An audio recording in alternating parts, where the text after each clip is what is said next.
Good morning, friends. For those of you who have joined us for this presentation of our Building Beloved Community Committee, my name is Will Green. I'm the senior pastor for those of you who I do not know or who are from our community here at Silver Spring United Methodist Church. We're glad that you've joined us as we continue this discernment process, both around church redevelopment and the development of affordable housing here on our campus. As we begin our time today, I want to provide a couple of instructions and then some clarity about where we are in the process and what's going to come next. So first, as you were entering, you should have received from one of our committee members, Brad, a sheet of paper that has a QR code on it. Did everybody receive this flyer? If you did not, Brad is in the center aisle. If you'll raise your hand, Brad can make sure that you get one of these. This is an important document because it has both information pertaining to upcoming roundtable conversations, as well as a QR code that will sign you up for the monthly newsletter that goes out to anyone. Website. This is our website that will take you both to previous recordings of discernment conversations over the past 2 years, a place where you can sign up for our monthly newsletter that goes out to anyone who's interested about where we are as a congregation and community in our discernment process, as well as other information pertaining to affordable housing development here on our campus. It is critical, and I want to encourage all of you to sign up for that newsletter. It is one of many ways that we are working to provide information to persons who are interested and concerned about the project. A little bit of clarity about where we are and where we're going. Approximately 2.5 years ago, our congregation began an intentional discernment process related to the potential of developing affordable housing on our campus. Following a feasibility study that was conducted in the fall of 2022, we found that this was one viable way that we could continue to occupy our present space on this corner in Silver Spring. So those of you who have been with us from the beginning will know that this was both an outcome of our desire to serve our neighbors, as well as a desire to figure out how to occupy this space well.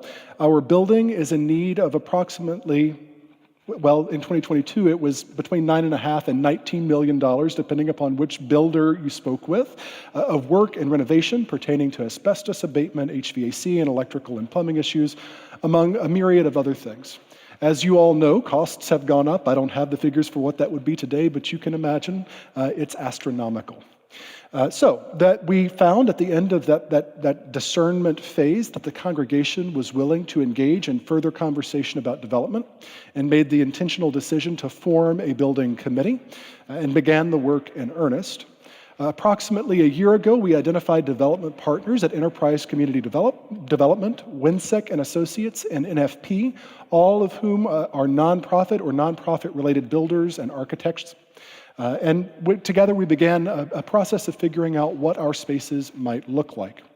Today's presentation is an outcome of 1.5 years of conversations with key community partners, including Shepherd's Table, the multiple recovery groups that we work with, the county government, the United Methodist Church and its judicatory here in the Baltimore, Washington Annual Conference, neighborhood associations, and other key players alongside our congregation in figuring out what we feel like would both meet the needs of the congregation, best serve our neighbors, and be a financially viable way of moving forward. Today's presentation is not, let me say this again, is not the final design. It is what our committee believes is the best way to move forward. Over the next month, there will be a series of community roundtable conversations which are open to all people, with the exception of one on a Sunday that is designed just for our congregation, to provide refining feedback on this proposed design as we move forward. At the end of those roundtables in October, on November 10th, there will be a congregational meeting at which the congregation will vote on a final design. At that time, at which the congregation will receive a final design, At that time, there will then be a month-longer period of discernment and conversation for our congregation ahead of a final vote on a design on December 10th of this year. December 8th. I'll get my numbers right eventually. At the end of that decision-making process, We will then move forward using all of the normal processes in the county that will involve much more robust community conversations, opportunities for feedback and conversation, as is done with any development of this type in Montgomery County. I say all of that to say that what you're going to see is the culmination of a lot of conversation, around which there's going to be more conversation, before there's a vote, after which there will be more conversation, as we seek to work together to build beloved community here for our community on our corner in Silver Spring. So with that, I'll turn it over to Timmy Fasusi, who is the project coordinator with Winsick & Associates, to lead us first through what this project will mean for our congregation and the redevelopment of congregational spaces, and then through a conversation about the proposed design of affordable housing properties on our campus. Thank you, Timmy. Thank you, Pastor. Is everybody able to hear me? I'll try to speak into this as much as possible. So like Pastor said, I'm going to be running you through kind of two different scopes today. So we'll start with the church scope. I know that we've had a couple of meetings that really covered the housing scope, so we'll kind of end with that. But I do want to kind of bring you into some of the work we've been doing on the church master planning. So, to begin kind of the process of working with the church, we had many meetings with the church to kind of go over and understand the spaces within the building and understand the uses of those spaces, and to really kind of look at it from a standpoint of which spaces are a little bit more utilized, which ones are a little more underutilized, and which spaces are a little bit more inhabitable, which ones may have some water damage or mold issues that we want to move people out of. So this process really began with just kind of studying the church spaces as is and figuring out kind of which spaces are used and which ones aren't. And so what we got from that is kind of a 3-phase method for the church renovation and the church master plan. So phase 1 of the process is really about understanding the spaces, discerning kind of which spaces we might want to move people out of, and really consolidating the church footprint, the usable church footprint, into a smaller amount of rooms. The reason behind this is the church was built in the 1960s. Its existing MEP systems is a 2-pipe fan coil unit system, and it's old. It's original to the original building, and it doesn't function the way that we need it to. You might have noticed on a hot summer day, the spaces are wildly different in temperature. All of that is not really functioning the way that it's intended to. The church, the systems need upgrades, and really, at this point, it's really about kind of minimizing the impact of those systems and minimizing the load on those systems. So phase 1A, which you can kind of see up here, is actually already complete. We did this in July, and you might have noticed that. So a lot of those rooms, and I'll walk through and plan kind of the scopes of all of these, but a lot of those rooms, specifically in the educational wing, and specifically on the basement level, some of those rooms were a little less usable than others. So what we opted to do was just to kind of remove, or abandon is our term, abandon some of those spaces, move some of that program into kind of the main church footprint, and then we've cut and capped the fan coil systems that go to each of those rooms. So those rooms are no longer in use, and that program has now shifted to kind of make a smaller footprint. And the goal of that really is to save money in the immediate on heating and cooling costs, and to kind of set us up for the next phases. So that's phase 1A. Like I said, that one was already completed. Phase 1B is kind of the flip side of that. This church scope is really about meeting immediate needs for the church, but then also looking towards the future of the church and the future needs. So phase 1 is really more focusing on some of the immediate needs. And one of the immediate needs that we've talked about with the church is accessibility. This church is not wheelchair accessible. You see it as you walk through. There's stairs everywhere, a lot of different levels. Even coming into this door, there's still a step up. All of that is not really wheelchair accessible. So for phase 1B, we're really going to start to begin, and you'll see we'll start with the ground floor, and start to make that a little bit more accessible by incorporating lifts into the ground floor. The other major scope for phase 1B is also just beginning to rework some of the spaces. and beginning to build on the future phases and make some of the spaces a little bit that are needed in the more immediate a little bit more usable. So there's some minor renovation to very kind of key spaces, which I'll walk through with you. Once we get to phase two is going to be the big scope. That's the major church renovation. We talked about the mechanical systems. We talked about how they're not serving them. Phase two is the complete overhaul of those systems. And I'll walk through with you and plan kind of how that changes the shape and how that changes kind of the spatial awareness and the spatial uses of the church with some of the rooms. But that's kind of the major scope there. The other major item for phase two is getting all of the major church spaces fully accessible by incorporating an elevator. So I'll walk through that with you as well. But phase two, it's important to note, like this is really the big one. It's really that major overhaul that Pastor was talking about, where it's millions of dollars. That's what we're talking about for phase two. It's really the bigger scope here. And then when we get to phase three is really just looking towards the future, and that's where you'll see that we're going to work in an addition, a second floor addition, to the church to provide kind of additional space. This is after we've already consolidated the educational wing. At this point, the educational wing is no longer in service, so we're providing additional space to meet the church's needs and program. And so that's kind of the church scope. We'll also go through the housing, but just to kind of recap, we've talked a little bit about the housing previously, but the idea with the housing is really to provide 140 to 160 affordable units in Montgomery County, which really needs it. That's part of the overall goal of this project, is really to provide housing to those in need. We want to provide both rental units and four-home townhomes as well. So we'll kind of walk through that when we get there. Next one. So jumping in to phase one. So we had talked a little bit about the consolidation that has already happened as of July. So these rooms that are in the kind of deeper red, these are the rooms in the educational wing that we've cut and capped the fan coils to. So those rooms are no longer in use. What we found when we were walking through the church is that a lot of these rooms in particular were dealing with water damage. The air quality in those rooms weren't really that great.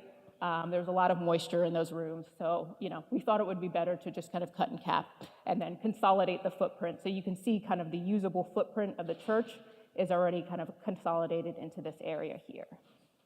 So that kind of covers like the phase 1A portion of it. But the rest of phase one is, we'll go left to right. So you can see this right here is Fellowship Hall. And you can see that right now there's no accessible way to get into Fellowship Hall. There's a step up to this door, there's steps down, there's steps to get into this corridor. So we're going to be incorporating a exterior wheelchair ramp for accessibility. We're also looking to incorporate some auto door operators for easier usability of those doors. And then we'll be incorporating a wheelchair lift to allow people to come down into Fellowship Hall. And then you can see on the other side of Fellowship Hall, we'll also be incorporating another wheelchair lift to make this corridor area now fully accessible. So that's one of the major portions for phase one. And then you can also see in this area over here, we've got a couple of rooms that currently divide. Currently the dividing wall is right here. So you've got kind of a much larger classroom down here and a smaller one here. What we found and what we've kind of talked to the church about is, this classroom, right now I think it's serving more of a storage purpose, but if this is meant to be an actual usable classroom, we really would like to get some natural light in there. And because we're condensing the footprint, this classroom is going to be needed. We're going to need this for program. So what we've done here is we've just enlarged this classroom to incorporate this window well.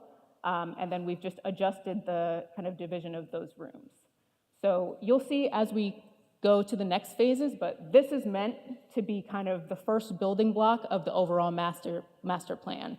As we go through, what we do in phase one builds to what we do in phase two, which builds to what we do in phase three. So this is meant to be a permanent change. So some of the scopes that we're looking at in this room is new flooring. A lot of these spaces need abatement. So we're trying to be, strategic as to where we abate for this phase. We're also trying to manage the budget as well. But in places that are more of a permanent change, we certainly would be providing abatement. We'd have new flooring, new ceilings, new Energy Star lighting is going to be really important. The lighting is another system that really needs an overhaul as well, so we'll get to that in phase 2. But for strategic areas for phase 1, we do want to provide kind of new lighting and new electrical in here as well.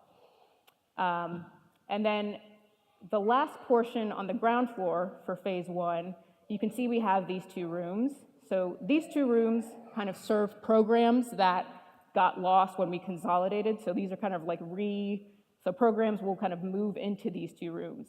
If you have been in some of the housing presentations that we've had, you know that the educational wing is, or at least a large portion of it is slated to, be gone, to be raised for the housing portion.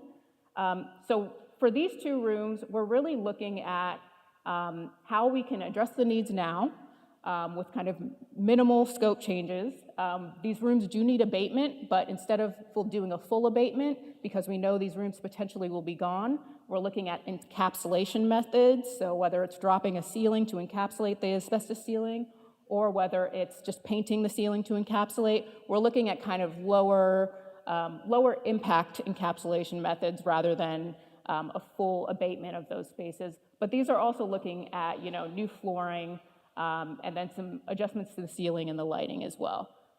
One thing we are looking at in the permanent spaces is incorporating new windows as well. So, in this space, we would look at new windows in these spaces because, again, it's slated for demo potentially. We may not do that there. But that's kind of the reasoning that we've been working with, is just trying to, understand what we can do now to meet the needs now while also not doing double work for future needs. So moving to the first floor, you can see up here, these are some of the rooms that have been abandoned. And then you've got the scope on the first floor is really the nursery, which I understand the conference room is already being used as a nursery, so we're already well on the way there. But the nursery space, what we're going to eventually end up doing is knocking down the wall between the current conference room and the office and creating a larger nursery space. We've got some minor work to the bathroom to incorporate child height fixtures there.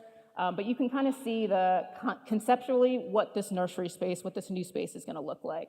We're going to incorporate like a little playpen area, and this space will be fully abated, and we'll have new ceilings, new flooring, and new light fixtures as well. And for the second part on the first floor, the second part of this phase is going to be providing a new restroom that's closer to the sanctuary. So this restroom will be located right outside these doors over here. One of the things we had talked about with the team is that, currently the main stack of restrooms is pretty far away from the sanctuary, which isn't very convenient, especially on Sundays when you've got a lot of people in here.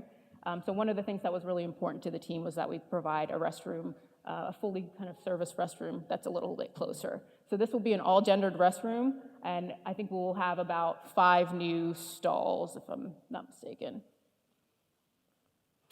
And so for phase 1, the scope on the second floor is really just the abandonment of those rooms.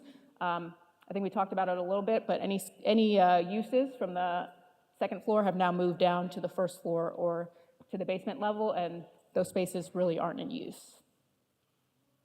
So before I move on to phase 2, I just want to kind of give you a snapshot of where we are with phase 1. So phase 1 we are actively working on. So at this point, we are in for permit on the phase 1 changes. What we opted to do just to try to speed up the permit process was we split some of the scope into 2 different permit submissions. So as of now, we've got 2 demo permits approved, and we've got 1 building permit approved.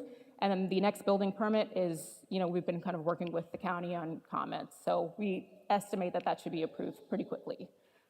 Additionally, we are also going through a bidding phase for the phase 1 work. We've talked to a few different GCs, and they've priced out what we've got right now.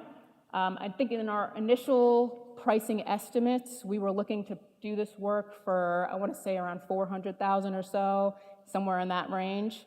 I'll be honest, some of the bids are coming back a little higher because, as we know, it's never quite meets the estimates. So we are working with the GCs to see if there's areas where maybe we can condense some of the scope, maybe move some of the scope to phase 2, or if there's ways that we can just VE and get the numbers down to an area that we're a little bit more comfortable with. So I just want to I just want to give you guys kind of an update of where we are on that. The idea for delivery for phase 1 is fall 2024. So we're very close to starting the work on that. So as we move to phase 2, I mentioned earlier, phase 2 is going to be the big bulk of the work for the church. And so phase 2, we'll start with kind of the major work. This is where we really address accessibility on all levels. So we'll be incorporating a brand new elevator.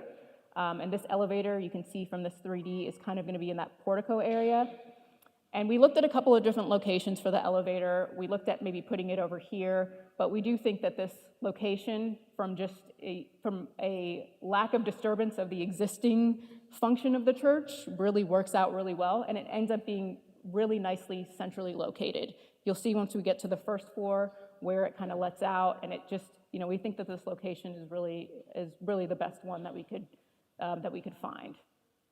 So that's kind of one of the big scopes for phase 2. The other big scope we talked about is the overhaul of the mechanical, the MEP systems. So you see, we have this huge boiler room, which is necessary for the current system that we have. The current system uses a ton of different machinery in order to function. And we have a lot of different mechanical rooms that are spread throughout the building footprint. Once we change over that system, and we're looking at maybe changing from the 2-pipe system to more of a VRF system, once we change that over, the necessity to have all of these mechanical rooms scattered throughout, that goes away. So we can further kind of consolidate space. That's going to be really important once we get to phase 3 and this wing is gone. So that's kind of, just keep that in the back of your mind. It's hard to show that on a plan, but that's kind of, we're looking at a full kind of reworking of the systems, the mechanical systems throughout the building as we go on each floor. Some of the other scope items that fall into phase 2, and phase 2 is everything in the blue. So you can see phase 1 is the red, so you can kind of see how we're layering on to what we've already done on phase 1. But for phase 2, we're also taking a look at reconfiguring some of the spaces. When we were initially looking at some of the spaces and some of the classrooms, there's some classrooms that are a little bigger than others, maybe a little oversized for the uses. So one area that we found that was in these classrooms here. Currently, this is 2 very large classrooms. So we found an opportunity to split it up into 3, add an additional room so that the church uses and functions can happen simultaneously in an additional space. So that's another thing we looked at. And then we're also looking at providing additional storage spaces throughout. So you'll see we're trying to kind of work in some closet spaces in this area as well. We're trying to work in some closet spaces. This is the area that where we're going to be addressing in phase 1. For phase 2, we're hoping to add some additional closet space because we gained back some space by removing this mechanical room, because this mechanical room will no longer be needed once we get to phase 2. And then some additional kind of scope items for phase 2 is we'd like to incorporate a restroom into this area. This area is also a mechanical room, and we estimate that that also will not be needed once we change over to a new system. So this gives us an opportunity to provide additional restrooms on the ground floor, and then you can see that we're carving out a vestibule and corridor area as well for that new elevator. And then in Fellowship Hall, we had talked about this serving area that is not necessarily as much in use. And so we had talked about potentially, removing that and giving Fellowship Hall some more space. As the church, community grows, more space is going to be ideal for a lot of these areas. So that's kind of what we're looking at there. And then kitchen upgrades would also be incorporated into phase 2.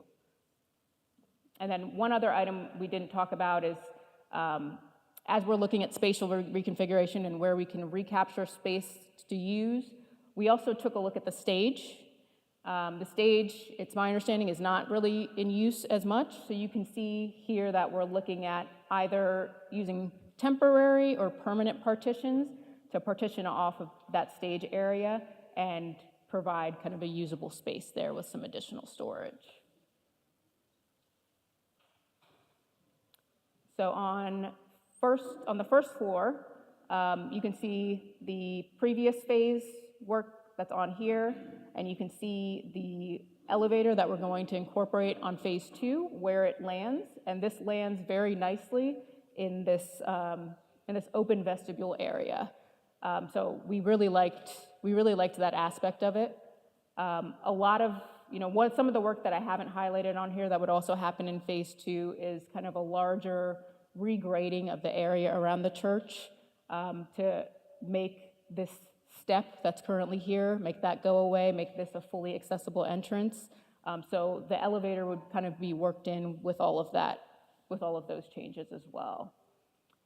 And then we also talked about the parlor, which is a really beautiful grand space.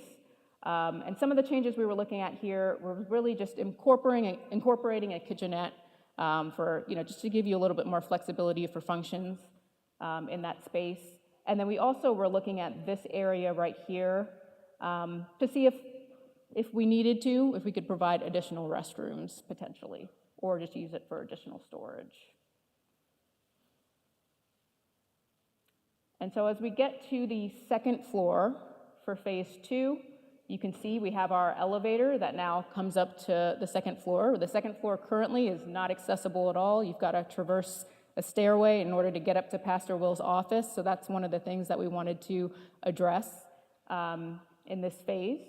So we'll have our new elevator here, and we'll have a corridor that will now connect from the elevator into Pastor Will's office. So that makes that now fully accessible.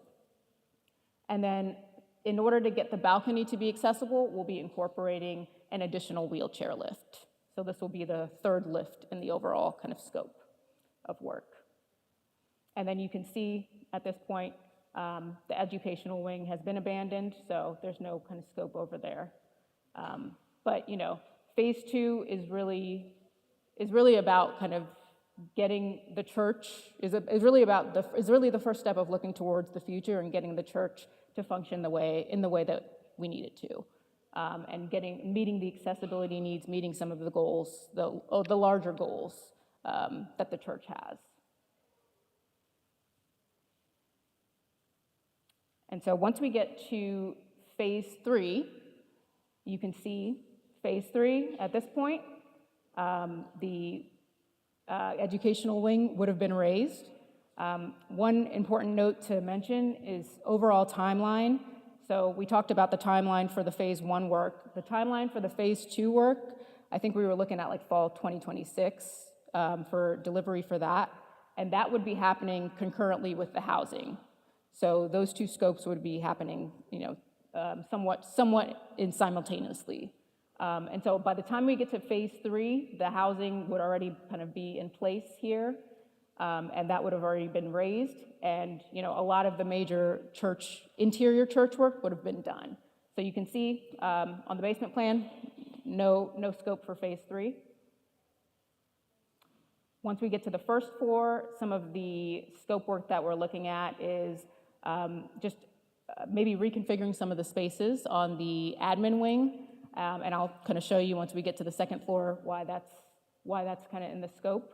We're also kind of looking at the areaway that's outside of Fellowship Hall and outside of the sanctuary, and looking at how we can maybe rework that into a more usable patio space, make that a really nice, beautifully landscaped area.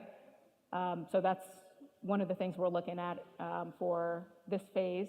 And then, in this phase, we also are looking at the playground and maybe extending the courtyard over here. So it's a lot of kind of looking at the exterior landscaping and maybe, providing more outdoor amenity space around. And that kind of goes in conjunction with the housing as well. But the major portion of this phase is going to be the addition. So on the second floor, you'll remember in phase 2, this little blue area, we had kind of added the elevator and we carved out a corridor here. Phase 3, we're building out around that. So this is about, we talked about potentially the admin suite moving up to phase 2, which gives us a little bit more room to add other uses to the first floor. But we're really kind of building this whole thing out, creating new office spaces, creating potentially new conference rooms, and incorporating additional bathrooms. But it's really just about providing additional space for the church for the future use. And so this is kind of a compilation of the different phases, and these diagrams are really to show you the exterior impact on the church. Of course, these are just block diagrams, these are just massing. Once we actually get into the design of it, we would of course make sure that it's in keeping within the character of the existing church. But this kind of just begins to give you an idea of what the church could potentially look like in years to come. And so it's important to note, when we're talking about these different phases, I think Pastor mentioned, what was that, 9 million or so was the low number, yeah. And so it's important to note, you can see how intense the scope is going to be. I think when we did our estimates, 9 million might have been the low number. I think the high number was closer to 11 million or so. So I'm hoping that from the presentation you can kind of understand that we're trying to keep all of the changes and all of the moves that we're making as necessities, but the church does need a lot of work. And unfortunately, a lot of that work is going to be a little pricey.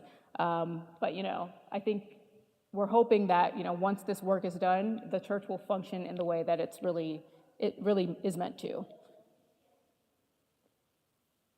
So moving on to the housing side of things. We've talked about the housing a couple of times, but just reiterating, we are trying to create rental units. We're looking at 140 to 160 rental units with some for sale townhomes.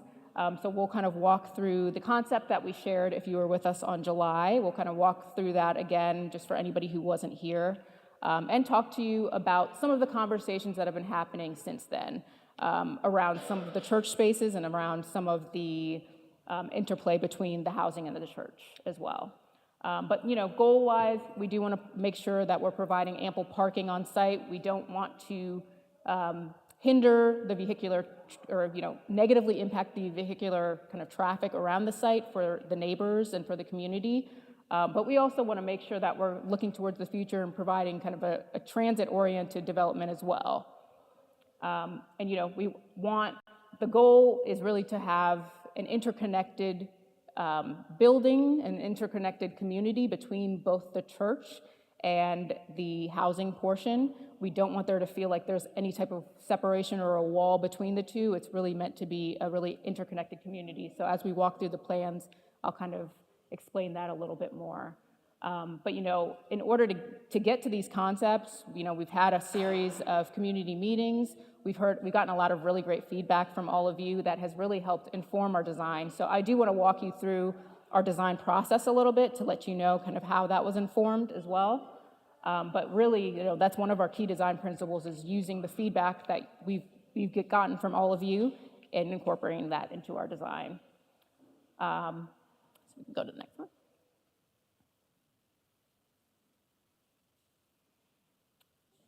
So this is part of walking you through the design process. These are some of the earlier concepts that we came up with. And these concepts came up through, a lot of the community meetings we were having and a lot of discussions that we had with both the church and with the enterprise team as well. And, I think some of the principles that we were looking at in these initial concepts was really just looking at vehicular circulation, trying to figure out what would be kind of the best circulation throughout the site to serve both buildings, also looking at access to the site, and then of course thinking about parking and thinking about just the look and feel of the site as well. So, I think we can walk quickly kind of through each of these and talk about some of the pros and cons, but you can see in all of these, there is a really nice green space created on the site, but that green space is really just concentrated up to the north where the multifamily building is. There's not really a lot of interconnectedness between the multifamily buildings and the actual church, which is one of the key goals and design principles that we wanted to meet. So we didn't quite think we were meeting that with these concepts. And one of the reasons for that is because of our circulation pattern. Right here, on each of these, we're showing kind of two entries to the site for vehicular circulation, which, one, this road would bisect the site and kind of create a separation between the two, but then two, the church has a lot of functions that are served out of it. A lot of, there's delivery services that currently use the First Avenue entrance, and by cutting that off, we are really hindering the ability of those services to function, and because a lot of the drop-offs are happening in this area, and if drop-offs are happening in this area, we're all entering from the same two spots, the chances for congestion on the site really rise. And then with congestion, with a lot of vehicular traffic on the site, there's now safety concerns. So that was kind of one of the big issues with these different schemes that we found. And another one was, as we were developing the concept, we want to be cognizant of how close we are to the neighbors. And I think one thing that a couple of these schemes do pretty well is, we've got kind of a 4-story portion of the building here. This is a 7-story portion, the darker areas. So where we get close to the neighbors, we're at least dropping the building height down, which is helpful to kind of defer to the height of the building of the neighbors. But you can see that with the overall kind of layouts and siting, these building masses are pretty close to our neighbors over here. And even in the front, they're still pretty close, they're still a little closer to First Avenue than we would like. A scheme like this is kind of nice because here we did put the townhomes on First Avenue, so the townhomes naturally are going to relate a little bit more in scale to the houses across the street. So we did think that something like that was a pretty strong design, and as well as having the townhomes over here as well. But just from a building massing standpoint, with some of these layouts, because the building is so concentrated in the north portion of the site, it means that we have to spread out wider, and the setbacks, we didn't quite think we were meeting as deep of setbacks as we would have desired. So that was kind of one of the other issues that we had with these concepts. In a scheme like this, we're showing a fully 4-story building. So it's a lower building height all throughout, but you can see that the lower building height now means that we have to spread throughout the site. And what that does is it essentially makes it impossible for us to offer for sale homes. There's just no room on the site. We have it's not a huge site, so we're trying to fit a lot into the site as much as possible, and having for sale homes is one of the big items that we wanted to keep. That in the discussions we've had with the church and the discussions that we've had in these meetings, having for sale is really important. So this concept wasn't quite meeting that goal. So some of the things that we did take from these concepts and apply it to our preferred concept, which we'll get to next, is really just the building massing stepping down where we get closer to the neighbors. We think that that's really important just from a scale standpoint. But then we also wanted to make sure that we're providing, that we're also stepping back from the neighbors where we can. We think that some of the green space that we provided on here is really nice, but we also want to make sure that we're, properly distributing that green space throughout the site and really creating an interconnected site. So getting to the recommended concept, this is the concept that we shared back in July with all of you. So this concept we feel is very strong and does kind of take some of the positives from the previous concepts and applies them. And so I'll walk you through the breakdown of all the different pieces of this concept, but just overall, what we're trying to do with this concept is create a beautiful site, almost like a park-like green space that's interconnected throughout the site, and really kind of draws the two buildings together a little bit more.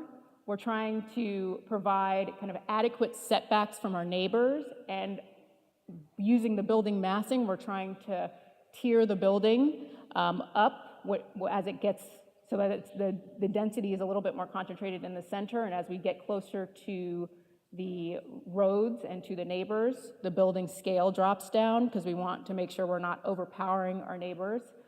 So that's kind of something you'll see in the scheme. You can see kind of the setback on this side. Previous schemes, we were going kind of right up to that setback line. We've stepped the building back a little bit more on the side here. And one of the reasons for that is because we're incorporating or we're leaving the existing First Avenue curb cut. And so what this does is gives us a little bit more of a traffic flow. We have a few more options when it comes to vehicular traffic flow throughout the site. So the delivery service can still come in here, do drop-offs, and then leave through Ballard. We still have our Ballard entrance where you can come in through the site there. But you can see that the church circulation is kind of, we've got a couple of different modes for the church side circulation. And then you can see over here that we've given the multifamily portion kind of its own circulation pattern as well. It's a separate vehicular circulation, so we're not congesting the center of the site with cars and with roads. But we think that this works out really nicely. So just, overall, what we were trying to get into the multifamily building, we're looking at studios through 3-bedroom units. We are going to be providing some supportive housing units as well. We're also looking at some senior housing within that multifamily building as well. So what we're really trying to create is just a multi-generational building on this site that can then kind of relate very well with the church. So I'm actually going to throw this to Pastor Will to talk about some of the conversations that have been had. So one of the things that's important for us to understand is that none of these conversations have resulted in an absolute. I thought I was turning my mic on and I turned it off. Welcome to life in Will's head. One of the things that's important to understand is that the committee has not unilaterally or uniformly agreed on anything. There's been lots of conversation and there's been active disagreement and difference of opinion. I say that both to say that what we are offering to you is something we think makes the most sense, but there have been some questions that have come up along the way, some of which you've already seen represented and some of which you've not. You'll notice in this concept that the gymnasium and portions of the building to the north of the chapel are no longer present as they were in the previous concept. Those of you who have been here for a long time will know that the gymnasium was the first place our congregation gathered for worship. In the first 2 years it worshiped on the site as the sanctuary was being completed.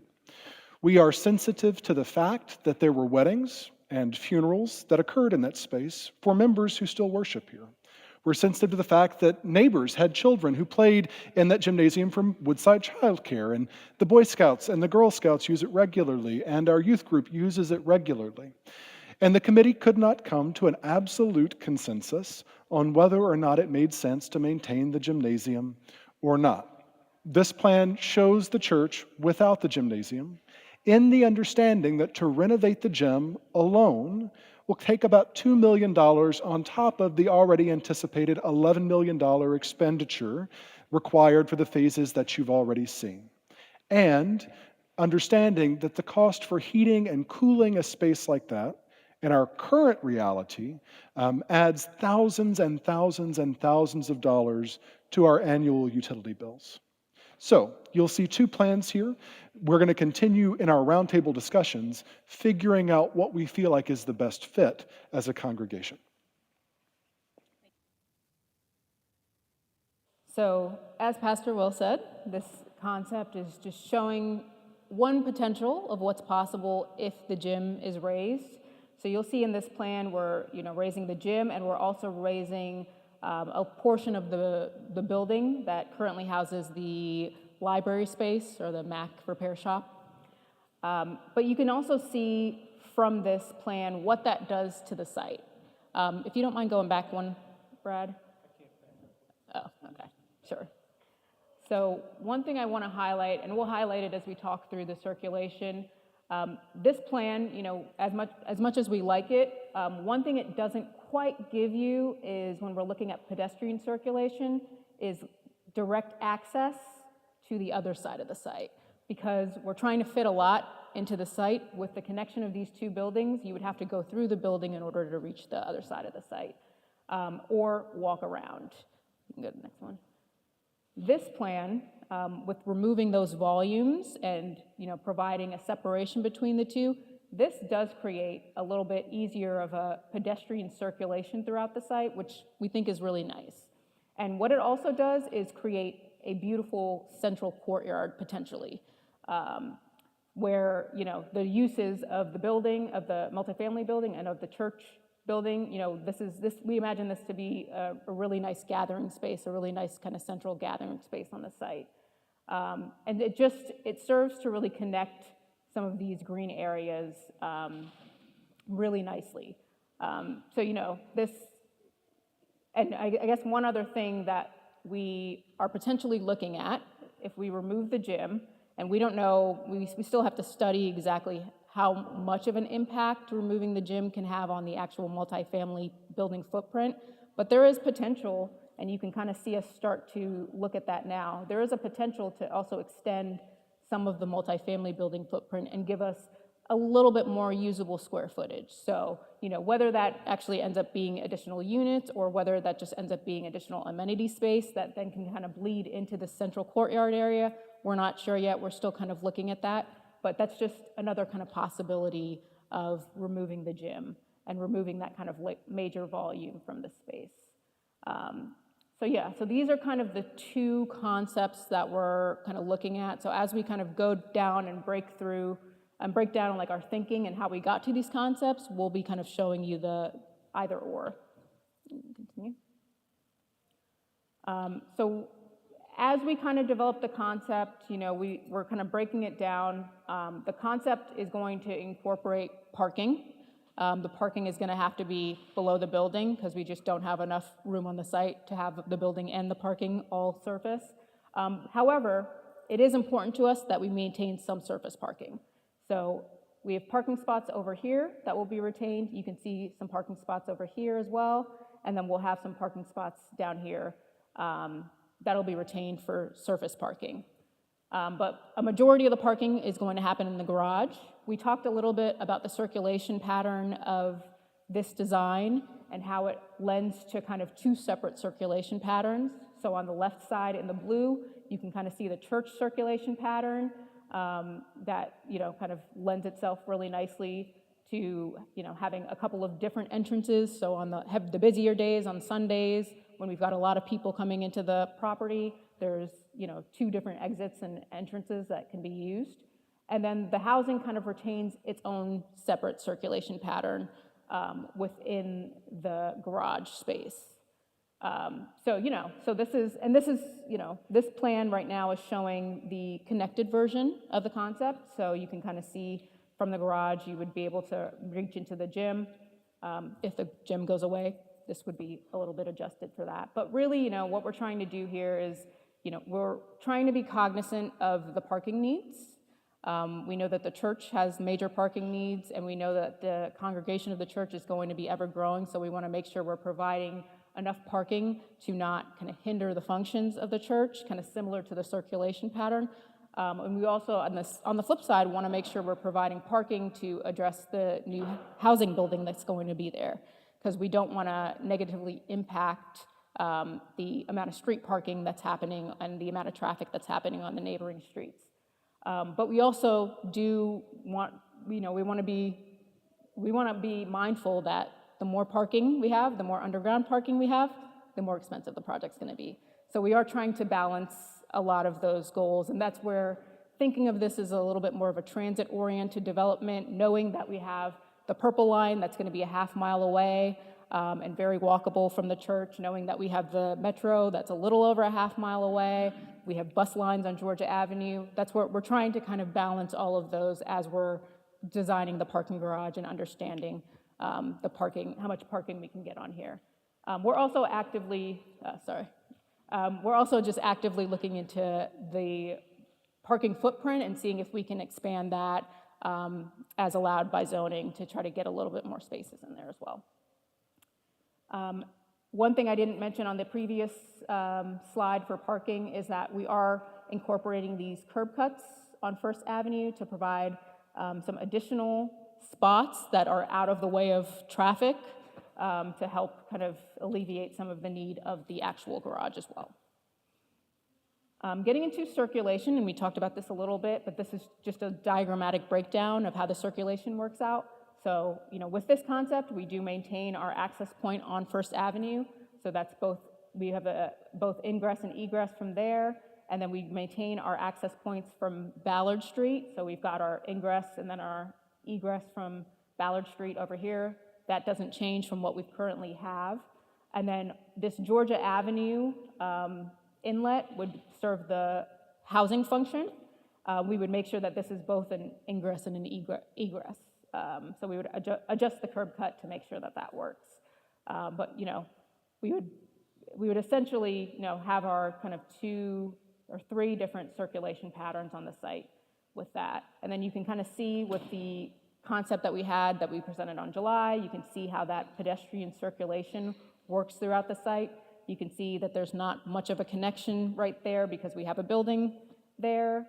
But we do have a lot of kind of modes of pedestrian circulation at the top that lead to these townhomes and that lead to the multifamily building.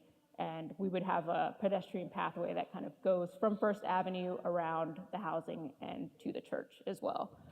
If we do the option without the garage, you can see how that adjusts some of the circulation pattern. It looks like we didn't quite hatch in the same circulation pattern for pedestrians here, but this would be maintained. Sorry, yes, that's what I meant. Thank you. You can see that the pedestrian circulation would still come down here, but we have a kind of a connection point that we talked about where the gym used to be.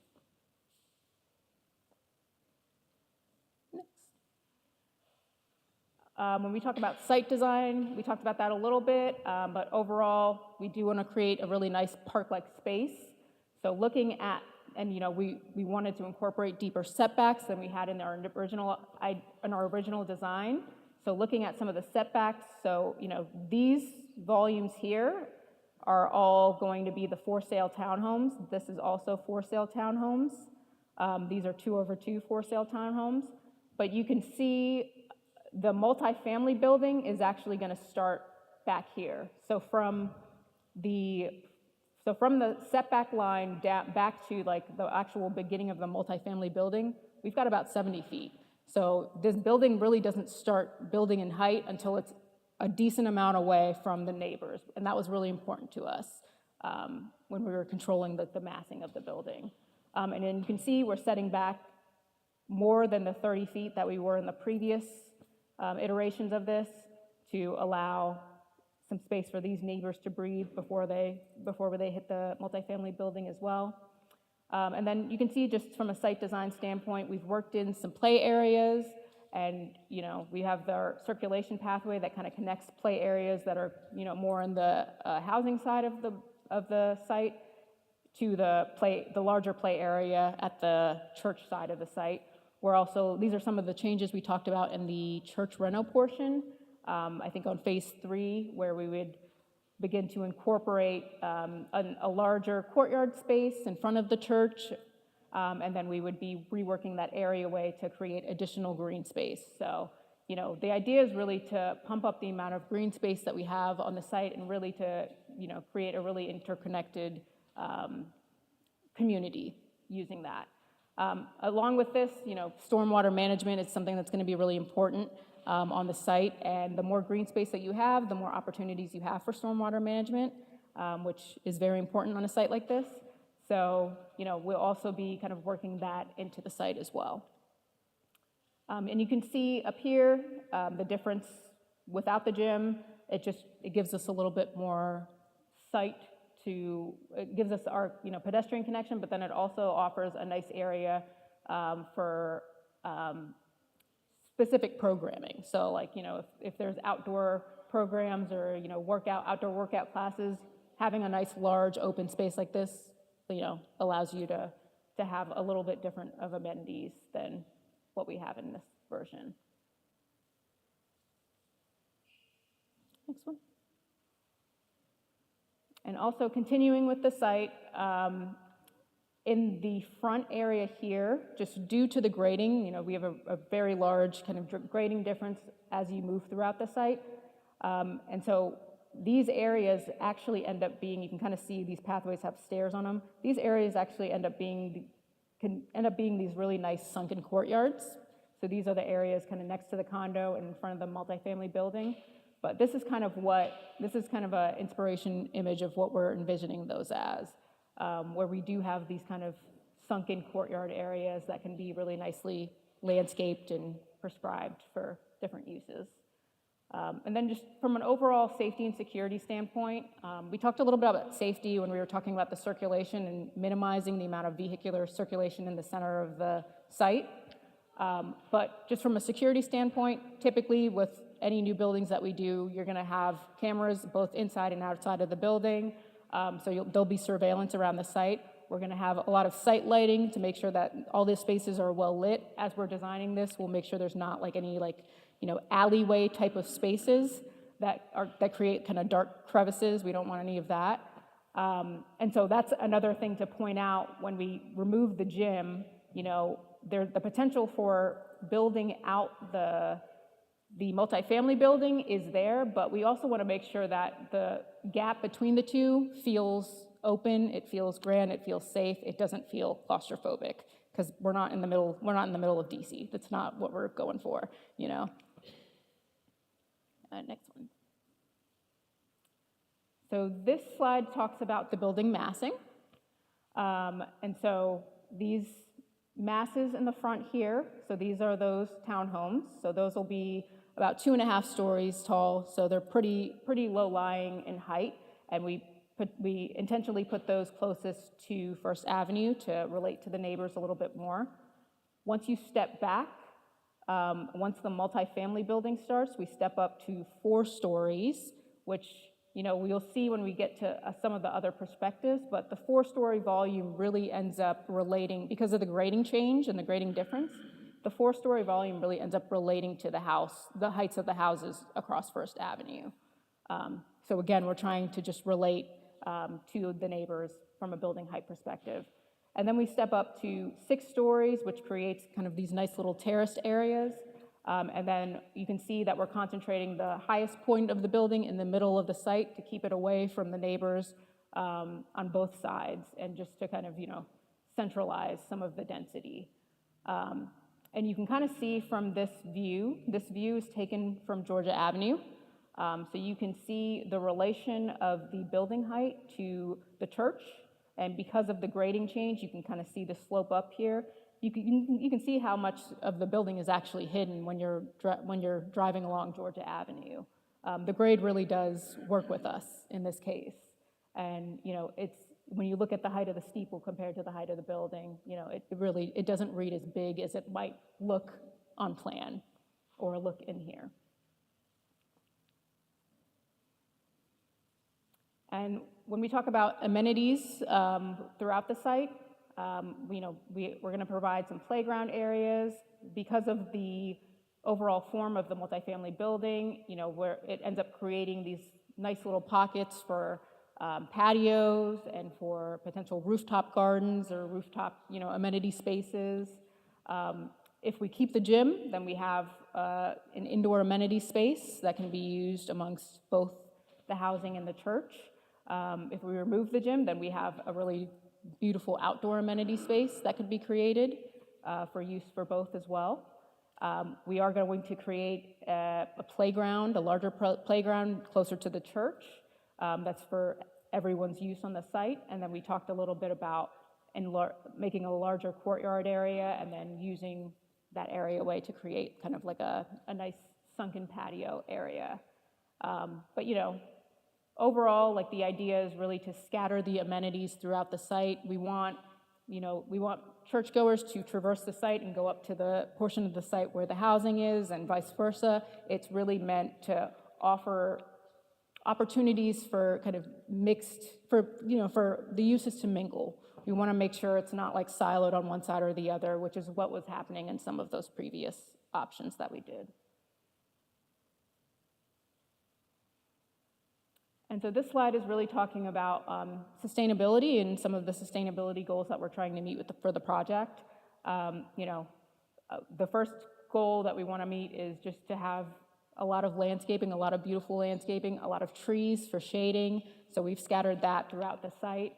We have a lot of green space. We talked a little bit about the green space and how much it helps with when you're getting into stormwater management. We want to create a lot of opportunities for that to happen.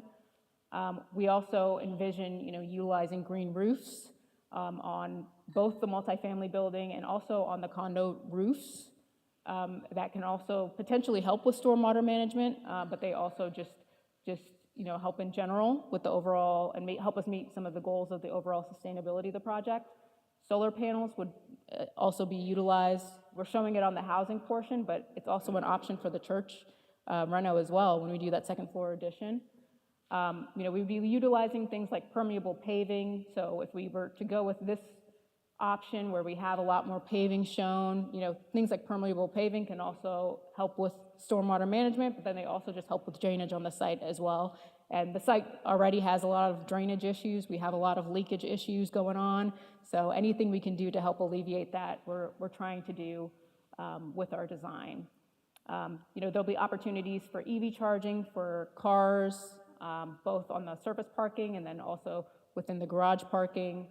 And then, in general, we're really looking to create a community that's, net zero energy ready. A lot of the requirements, the energy requirements in Montgomery County and DC, they are ever increasing. So, our project will certainly have to meet those, but we are also looking to go, a little bit beyond that if we can. And so these are just showing some of the 3D views. So this is the one we looked at a little bit earlier, showing the massing, the building massing from Georgia Avenue and showing the impacts. You can also kind of see the second floor addition to the church peeking out there as well.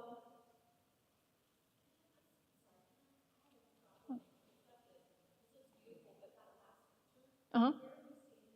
Yes. Let me go back. So for this, sorry.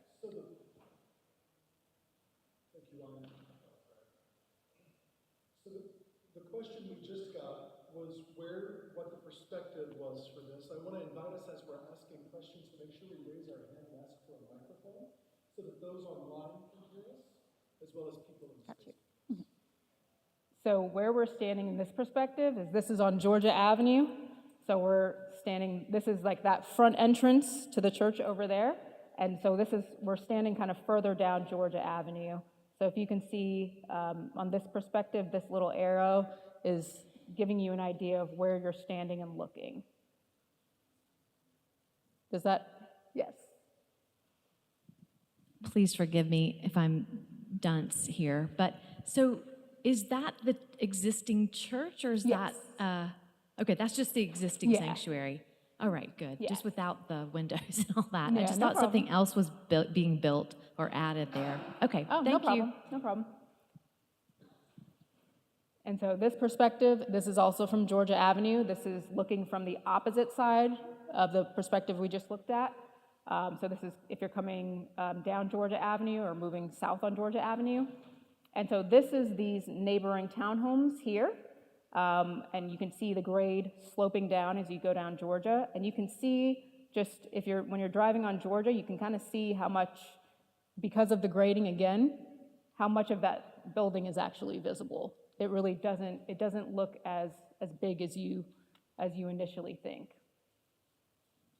Next. And this is on First Avenue.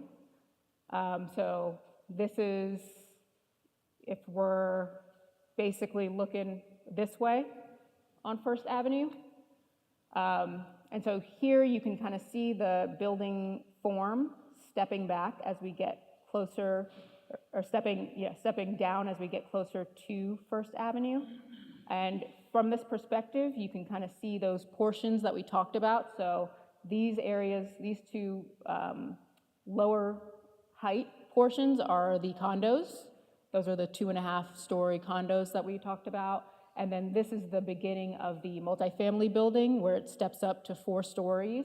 So you can see the kind of height relation between the two, because as you can see, the grade is higher here. So it almost appears, the building appears a little bit more sunken. So, which helps us kind of relate from a height perspective. And then this is that 6-story portion of the multifamily building, and then you can kind of see the top. And sometimes, this is a massing, it's a blocking diagram, so it might look very massive the way we're looking at it. As Pastor said, this design is nowhere near done. We're gonna incorporate additional articulation. This looks like a solid wall now. It probably won't end up looking like that. We'll probably have kind of wraparound indentations, to create a wraparound terrace or something.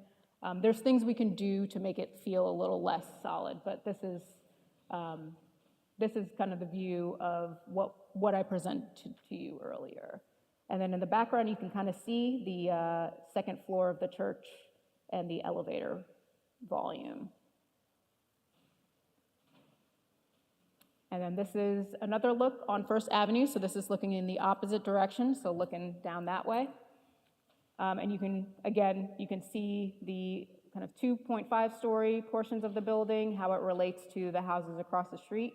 You can see the stepped up kind of 4-story portions of the building. These are those 2-over-2 townhomes. So these townhomes are gonna be a little taller than the townhomes that are facing First Avenue.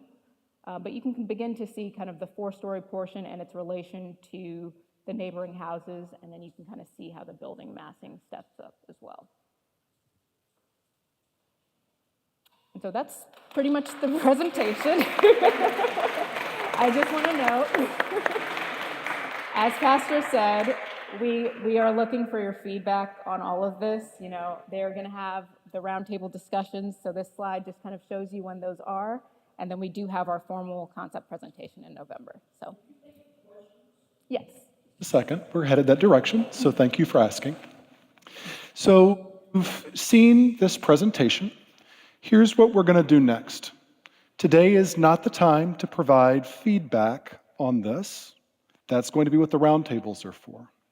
Today is an opportunity for us to ask clarifying questions about what we've seen, so that we can then take the plans as we've gone back, as we've seen them, and begin to prepare and provide that substantive feedback. Copies of the plans and slides will be made available on our website. That's why it's important you have that QR code, and a limited number of paper copies were handed out today. You can always email belovedcommunity@silverspringumcp.org if you'd like to request a paper copy, and I'm happy to print one off for you and have it available for you here in the church office. I'm here Tuesday to Thursday, and sometimes on Mondays, Fridays, Saturdays, and Sundays too, just depends. So I'm happy to provide you that copy as is helpful. I've told folks in the congregation this, and I believe it's true. Respectful disagreement and difference is important. It is the way that we discern what is best for all of us, and we encourage you to respectfully disagree and to explore the differences in our design. The key word, and I say this to my congregation all the time for those of you who are not part of it, is respectful. And so what I want to encourage Silver Spring UMC church folk to do, and everyone to do as we engage in this process, is to be respectful in our difference and understand that we are all attempting to work together. As far as I know, and Ned, you can tell me if I'm wrong, when processes like this get underway, it's not common for an entity like ours to build out a process as long as this one has been, or that involves as many voices as this one has. Is that, would you say, fairly accurate? Nobody's ever accused me of being quiet. No, I mean, what has happened here, and I've been doing this for 35 years, and I've been on every side of development. I've been meeting with communities. I've been a developer. I've been an engineer. I've been on all sides. The church has done a phenomenal job in engaging the surrounding community, engaging its congregation, engaging all stakeholders within the process, and started very early in this. So to have this level of discernment, to have this level of discussion is highly unusual and really refreshing, to be perfectly honest. And what we've seen, at least what I have seen in this, is the respectfulness seems to be coming out more and more between the community and the congregation, and that you're truly a part of this community and want to remain a part of this community throughout this process. And it's been, like I said, extremely refreshing to see it, and unusual, to be perfectly honest, to see this level of activity. So you got to. I'm happy. We got a great partner here doing this, and it's been a great process, and we hope to continue it moving forward, and keep everybody engaged throughout.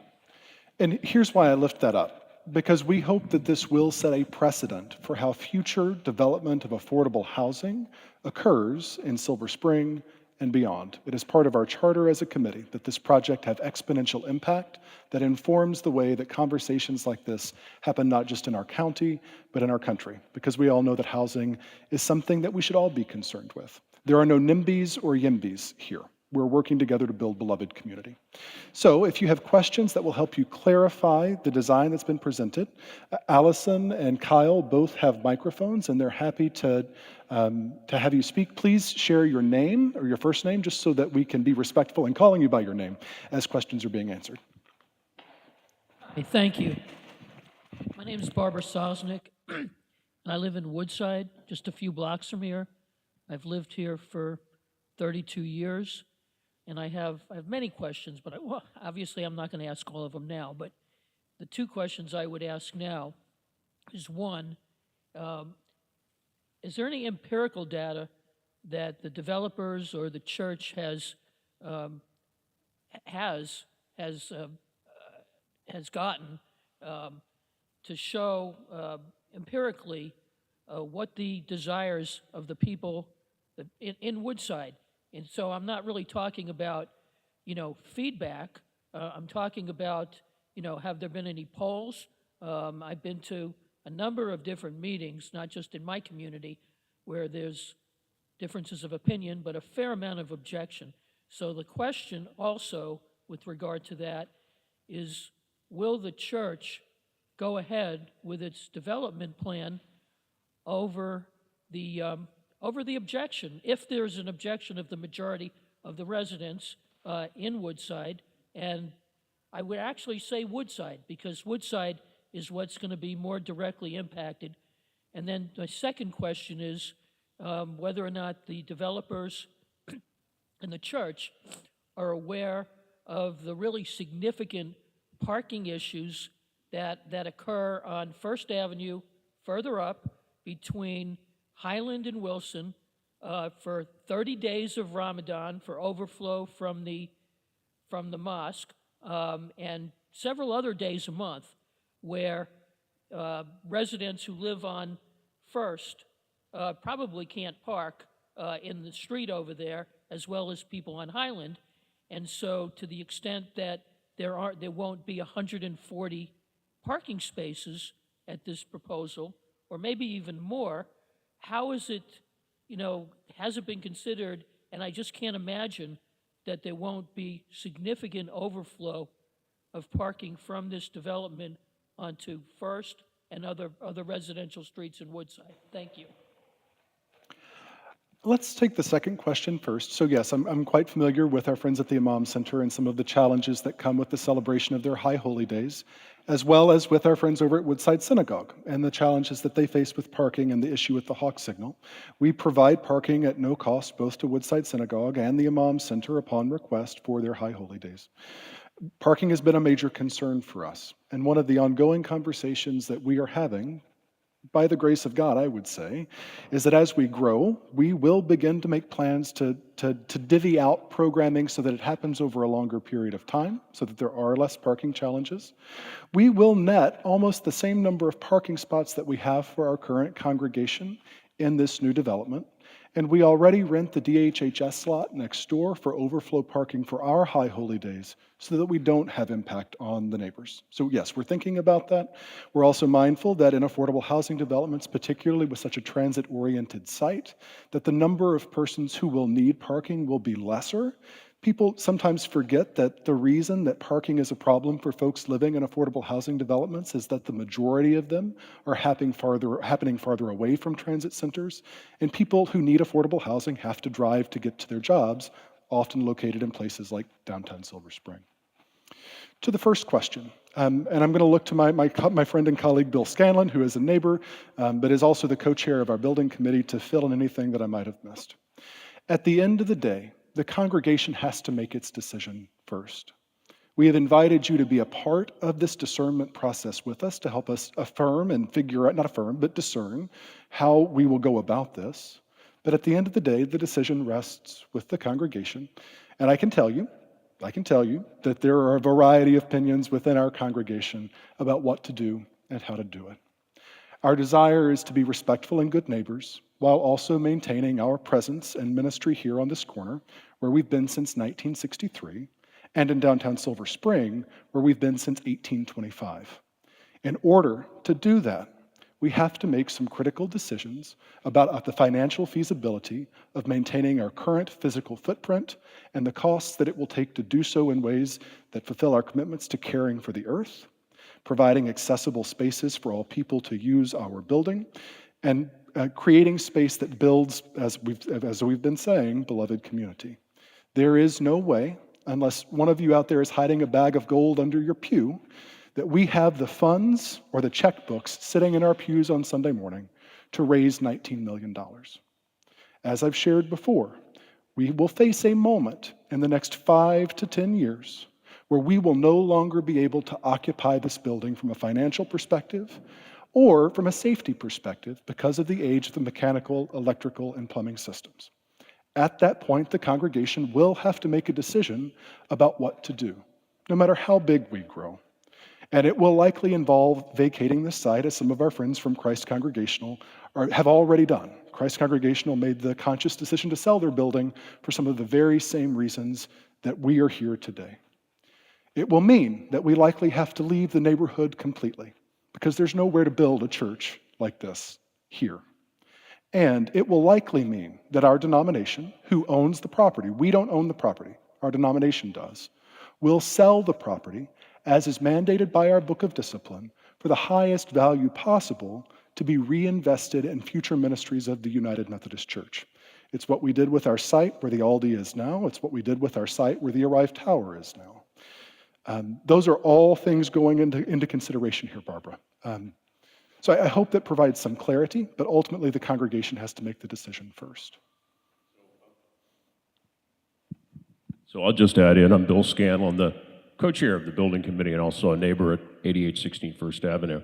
And I would just say, Barbara, I think it's incumbent on the Woodside Civic Association to do what we did in the adjacent communities plan, to have a deliberative process through the Civic Association, to have meetings, to come together and figure out what the position of the Woodside neighborhood is. We did that with the adjacent communities plan. We did that when they built the Courts of Woodside next door that gave Woodside residents a vote. So my advocacy is that we as a neighborhood do the same process.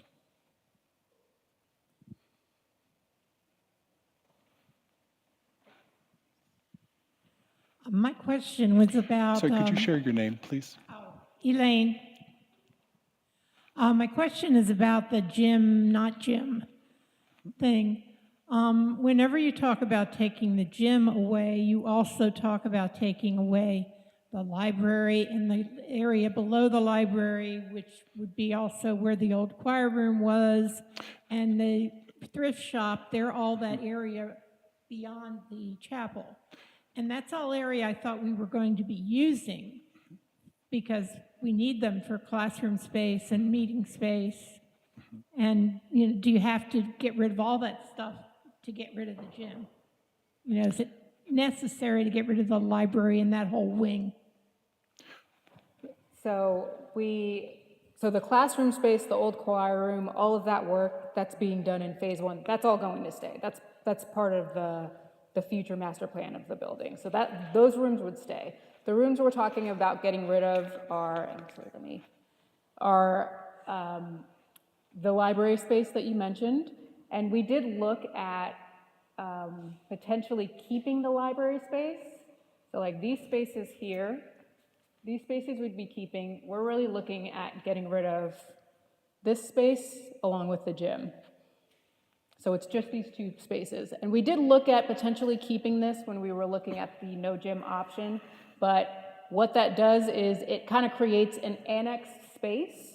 So the reason we were looking at getting rid of that is because we can potentially remove the need for an additional level change here, and that's all part of, making sure that the overall church is accessible. So that was kind of one of the reasons we went back and forth on that. We did consider keeping it because we know that that library is a beautiful space, and we know that the Mac for Cycle Clinic is a very important function of the church. But just from a spatial standpoint, and just from what we could potentially create by removing this entire volume on the site, we thought it was worthwhile to study removing that.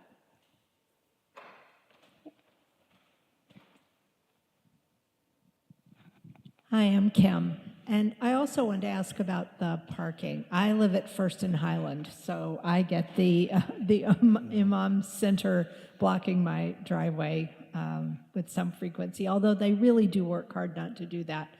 But, so I'm a little farther away from this, but I'm thinking about my neighbors having the Ramadan situation 365 days a year, suffering what I do for a month, 12 months. And I guess I hear you saying that you're going to maintain the current number of parking spaces for the church so that you will not be inconvenienced. But I know these are just diagrams, but it looks like you have maybe 40 to 50 parking spaces for 140 or more apartments. And that doesn't seem, even people who use transit a lot frequently own a car because they need that car to get to places that are farther away or not reasonably accessible by transit. And that seems like far too little parking for, allowing one car for 1/3 of the apartment. That just seems like too little. So speaking substantively about the plan, the numbers of spots that you see here are not accurate. It's just a hand drawing, but that's a good thing for us to clarify before our roundtables, if we can take a note to do that. That's a really good question, though. And something that parking has been the thing that we have wrestled with the most over and over and over and over and over and over again. So thank you, Ken.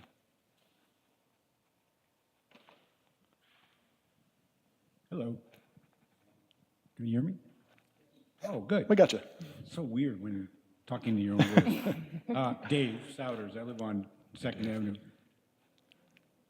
I'm totally concerned about traffic. And the plan that you draw has access for the rental units and the townhomes all coming south on George Avenue and exit back on South George Avenue. In my mind, the fastest way to the Beltway, which is where a lot of people go, is turn south on Georgia, right on Ballard, and haul down First Avenue. And that's a problem. And that's the way people are going to come and go. And at night, you're going to drive down First or Second, cut up on Ballard, I think, or Noyes. I always get those mixed up. But anyway, cut right past the church and then turn south again. So we are talking, and I agree, you can say we are trying to become a transit-oriented community.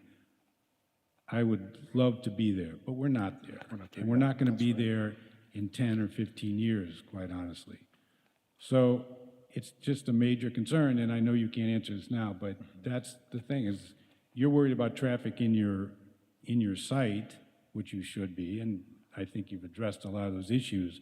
The traffic I'm worried about is people trying to get to work, trying to get everywhere else. And if you live in this neighborhood and have sat at any of our stop signs, you get a good 50% don't stop. Yeah. And as somebody who walks to the church on a regular basis from Good Woodside luck. Park, it's, yes. So one of the things that I know will happen as a part of whatever plan gets submitted is a traffic study, right? That's required by the state. And I think concerns like that will become clearer and will ultimately impact this design. One of the other things I can tell you, and Dave, I know you and I have had some conversations about this. I've talked with Cheryl Gannon a lot about it, is the Hawk signal up on noise, and whether or not I know that the State Highway Administration has said no, it's not going to happen. I spoke again with Senator Waldstreicher and Delegate Shetty and Delegate Solomon, both about this and about that.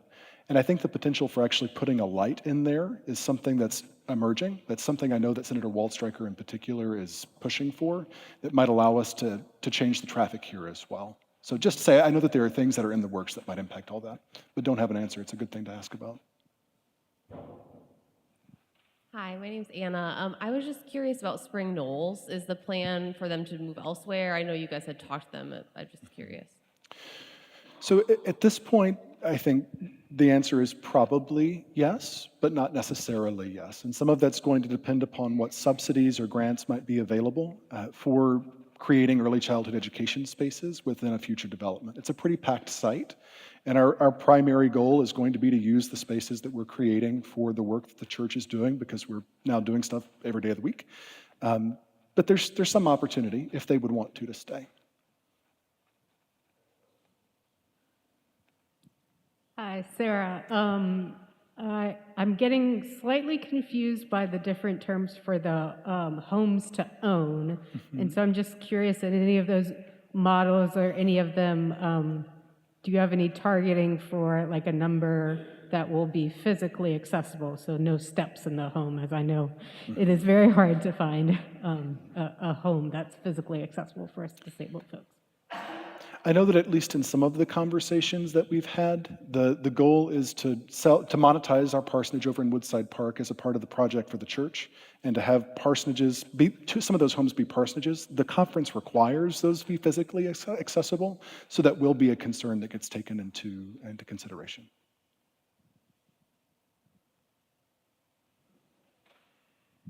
Hi, I'm Kristen. I'm both a member and a neighbor. And I asked this question last time, so I apologize, this new spin. Last time it was more Formica versus Quartz and how you're going to price that out. This time it's more, I want to know the distinction between what is aspirational and what is non-negotiable in terms of the landscaping, the solar, all the beautiful stuff that you've totally won me over. I love all the plans. I'm a neighbor who's very supportive. But I worry knowing financing. I will also add, I built a house 4 years ago, and it was amazing how much we had to cut through the whole process because budgets rise. So I wanted that non-negotiable versus aspirational with the marketing of like, this is a beautiful project. But what gets kicked out, I just want to have a realistic take because of the financing and the unknowns, if that's reasonable. Yeah, Okay. that's a very reasonable question. Yes. So the non-negotiables for the church have been outlined in the charter for the Building Beloved Community Committee, right? And those included things like high quality products that get used to build housing, which we learned a little bit about the last time. They also include environmental impact. We are committed to having as close to, if not an absolutely net zero product, regardless of what else gets cut out, right? So that's a high priority for the church. Having a project that preserves green space and creates the same kind of feel as our neighborhood has is a non-negotiable for the church. Having multifamily housing and play spaces for children that's accessible, not just to residents, but to residents of the building, but residents of the neighborhood, is a non-negotiable.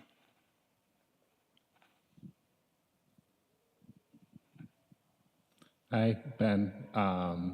Just a small, I hope, parking question. I'm just curious about the surface level park, what they are, who they're for, how many there are. It's fine if it's a... We don't have an accurate number right now of how many. Part of the reason you'll see parking right here at the center of the site, and this hasn't always been here, is to preserve accessible parking close to the main entrance of the church so that people can come right off the lot. Same thing for this parking along the side here that's currently existing, that kind of abuts our neighbors on Ballard, for visitors and those kinds of things to park as well.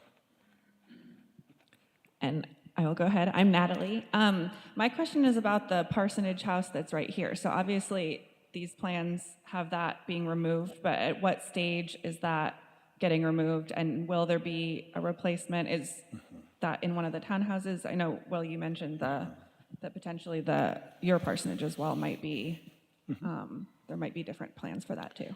So the Baltimore Washington, and thank you, Natalie. The Baltimore Washington Annual Conference requires that we provide either housing or a housing allowance for our clergy. If we don't get a house, then we get a subsidy that's set by the conference. So should we have a second or maybe even a third or a fourth pastor at some point, we have to provide a subsidy or we have to provide a house. So there will be something there. When that house will be demolished is probably during that phase 2 work. And just for a little bit of background, when the church first occupied the site, the plan had always been for that house to be raised. They were going to build a log cabin there for the Boy Scouts. And this corner where you're seeing townhomes right now that kind of abuts Sarah's house where the dumpsters are was actually going to be where we built 2 new parsonages that never got built because the county changed the parking regulations right as we were building the building, and we had to add more spots for the size of building we were building.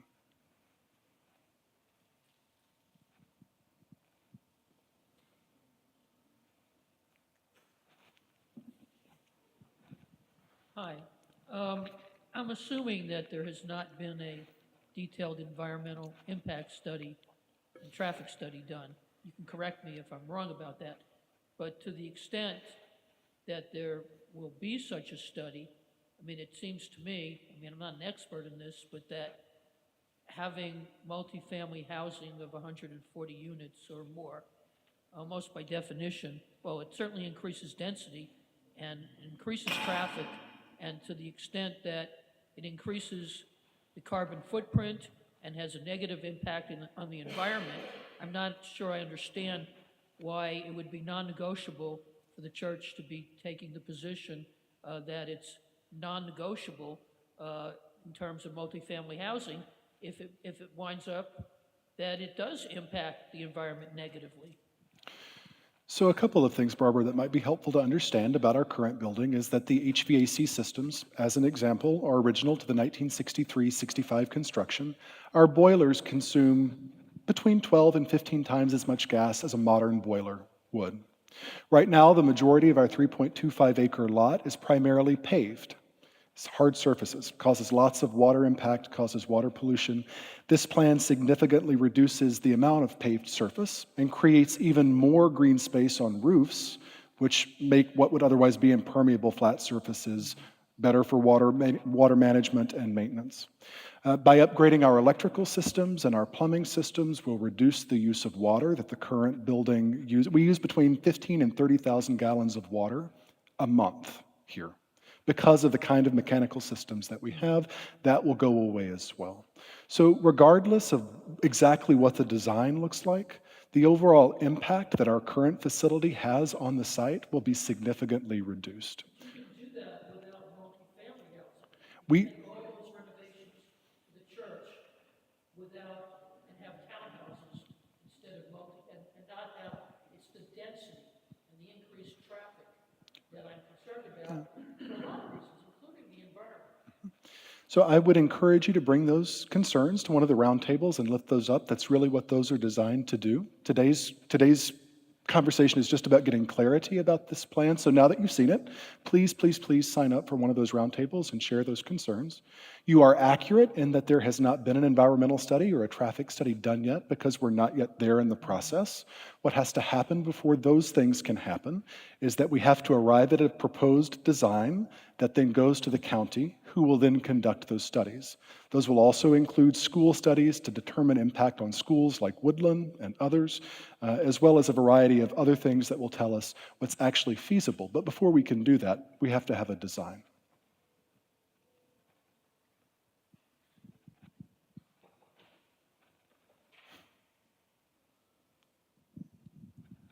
Hey, Webb. Hi, my name is Webb, and I first want to express my appreciation for the presentation, and to say that the design has been progressing well.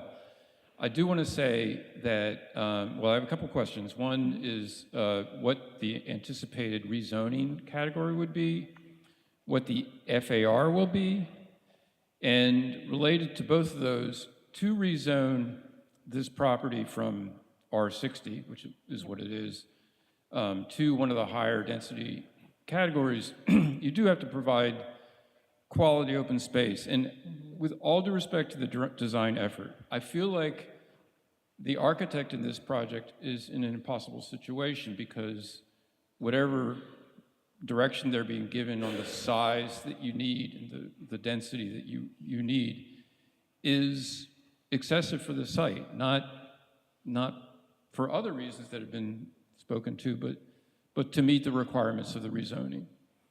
And first of all, I don't think there's a 7-story building. If they're part of the building is 7 stories, correct?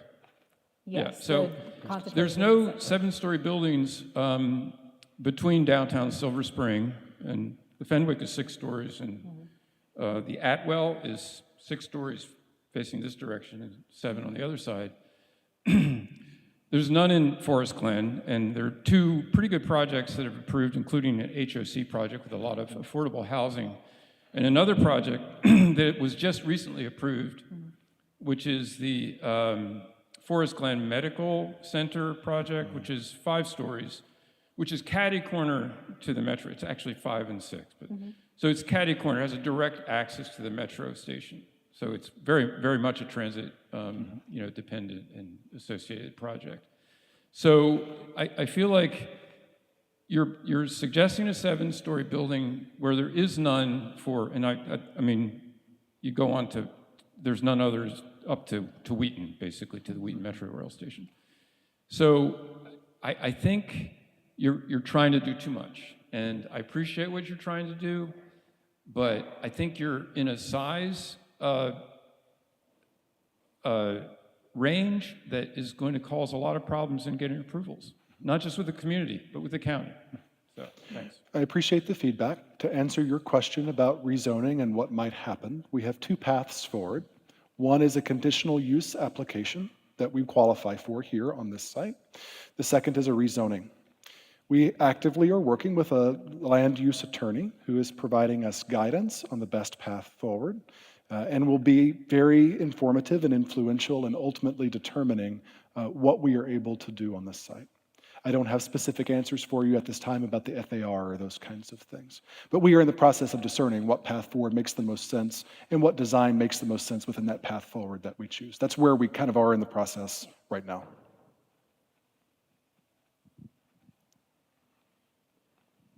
I was just wondering how we arrived at this number of units or this size, what went into that, or how did we determine that that was the right amount? There were a variety of things that informed some of it, and there are some things that I know our development partners can speak to as well. So 150 units helps us better qualify for 9% tax credits, which make it far more feasible to build the kind of building that we're talking about. I think the other thing that for us was both trying to find ways to maximize our impact for the community, meaning the people who will live in the building and live around the building, without overwhelming or overpowering the site, and also preserving key congregational structures that we knew we wanted to maintain. So those were all part of that conversation. Ned, I don't know if you want to speak to the number of units specifically related to that 9% tax credit thing. You're welcome to, but you don't have to. Yeah, I mean, it's a number right now, and it's a number that is, like the pastor said, a culmination of certain things that are out there. 9% tax credit, we're getting kind of in the minutia weeds with it a little bit, but I can explain to you 9% tax credits in the state of Maryland are competitive tax credits. Actually, in the country they are. It's a federal subsidy. The tax credits come about, and they're, all you need to know is there's 2 things. There's 9% credits and there's 4% credits. 9 is bigger than 4. So therefore, 9% credits better than 4. So with that, it's a competitive process. The state of Maryland puts out guidelines of how that criteria is evaluated for these point scoring systems. Anywhere, depending on some years, it's maybe a 50% hit rate, sometimes maybe a 20% hit rate of the deals that go in pursuing those credits, because it is highly competitive. It's not just competitive between developers, it's competitive between jurisdictions. So this is the entire state of Maryland, so every jurisdiction, I don't know if you've been paying attention politically right now, housing is much more elevated in discussions on politics than it has been before. And so, jurisdictions are really realizing that this affordable housing problem is not a problem that's exclusive to big cities or exclusive. It's a difficult problem, and these credits are an invaluable resource to be able to create that affordable housing in these jurisdictions. So when we say we need as much help as we can to be competitive, that's what we're saying. As it's currently structured in the state of Maryland, the most competitive 9% applications are 9% applications with 4% applications twinned with them.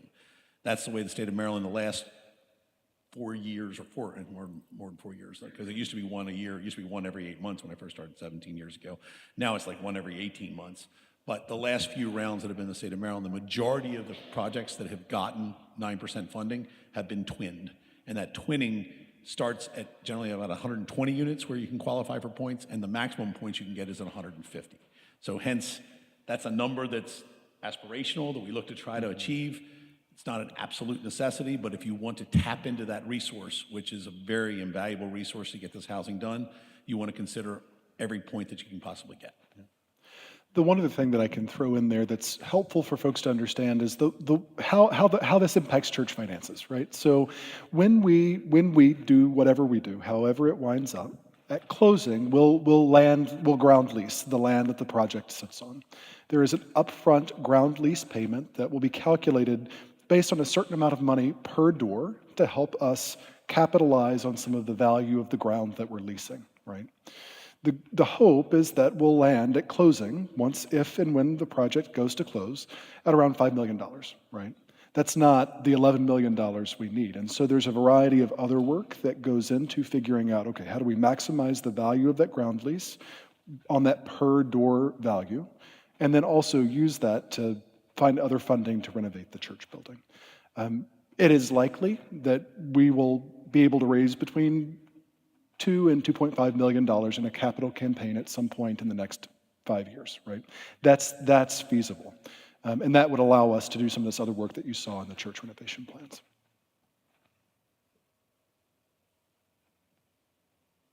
Okay. Well, I know we've been here for a minute longer than we anticipated being. Thank you for those who stuck through to the end. Thank you for our neighbors, all of you who came out to participate and to raise your questions and your concerns. I want to invite all of you to sign up for those roundtable conversations. The first one on the 2nd, we are aware, is the beginning of Rosh Hashanah. And so there are a variety of other opportunities for people to engage beyond those holy days. The first one is Zoom only. So if you're looking for something where you don't have to go anywhere, that's great. The next two, on Saturday the 5th and Thursday the 10th, are both in person here in our building and online. And then there will be an additional one for our congregation only on a Sunday in October. On November 10th, tentatively, depending upon how those roundtable conversations go, there will be a congregational meeting to receive a final presentation. Neighbors are welcome to come, absolutely. Please understand that there will be a vote that takes place, and only professing members of Silver Spring United Methodist Church are able to participate in that vote, and that's by the United Methodist Book of Discipline. So, okay. Thank you so much for your time today, friends. Thank you.